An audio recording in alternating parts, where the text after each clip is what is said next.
ఒకే ఒక చెట్టు 40 ఎకరాల అడవిలా మారిందంటే నమ్ముతారా?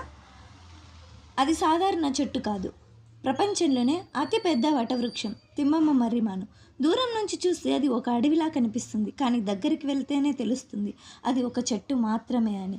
వేలాది కొమ్మలు, వందలాది వేర్లు, ఎంత దూరం చూసినా ఆకుల సముద్రంలా కనిపిస్తుంది. ఈ మహావృక్షం వెనుక ఒక విషాదకరమైన కథ ఉంది. ఎన్నో సంవత్సరాల క్రితం తిమ్మమ్మ అనే ధైర్యవంతమైన మహిళ తన భర్త మరణం తర్వాత సతీ సహగమనం చేసిందని చెబుతారు. ఆమె త్యాగానికి గుర్తుగా అక్కడ ఒక చిన్న వటవృక్షం నాటబడిందని, కాలం గడిచే కొద్దీ ఆ చిన్న మొక్క ఒక మహా అద్భుతంగా మారిపోయిందని, అప్పుడు ఈ చెట్టు వేలాది మందికి నీడనిస్తుంది. ప్రపంచం నలుమూలల నుంచి ప్రజలు ఈ అద్భుతాన్ని చూడడానికి వస్తున్నారు.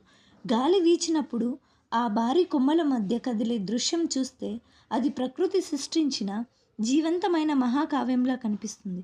కొన్ని కథలు పుస్తకాలలో కాదు, ప్రకృతిలో శాశ్వతంగా నిలిచిపోతాయి. అలాంటి కథలలో ఈ తిమ్మమ్మ మర్రిమాను ఒకటి. మీరు ఎప్పుడైనా తిమ్మమ్మ మర్రిమాను వెళ్ళారా? వెళ్ళింటే ఎస్ అని కామెంట్ చేయండి. వెళ్ళని వాళ్ళు తప్పకుండా వెళ్ళి చూడండి. Thank you for watching and subscribe Suresh Vibgyor blogs. Like చేసి షేర్ చేయండి.